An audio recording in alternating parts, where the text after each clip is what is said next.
آپ کو اس وقت سب سے بڑی خبر سے آگاہ کرتے ہیں کہ وفاقی وزیر خزانہ اسحاق ڈار نے پیٹرول اور ڈیزل کی قیمت میں 35 روپے کے بڑے اضافے کا اعلان کر دیا۔ وفاقی وزیر خزانہ اسحاق ڈار کا پریس کانفرنس کرتے ہوئے کہنا تھا کہ پیٹرول مصنوعات کی مصنوعی قلت کی خبریں سامنے آئیں اور عالمی منڈی میں پیٹرول مصنوعات کی قیمتوں میں تقریباً 11% تک کا اضافہ ہوا۔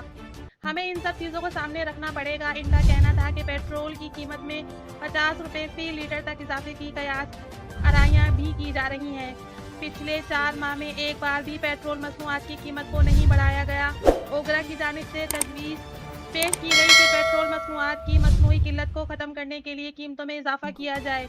وزیر خزانہ اسحاق ڈار کا کہنا ہے کہ پیٹرول کی قیمت میں 35 روپے کا اضافہ کر دیا گیا ہے۔ اس طرح ان قیمتوں پر عمل آج سے شروع ہو جائے گا۔ آپ کو مزید بتاتے چلیں کہ ملک بھر میں کل سے پیٹرول کی شدید قلت پیدا کر دی گئی تھی اور عوام پیٹرول کے حصول کے لیے بہت تنگی کا شکار تھی۔ ابھی سے پیٹرول پمپ والوں نے نئی قیمت پر پیٹرول بیچنا شروع کر دیا ہے۔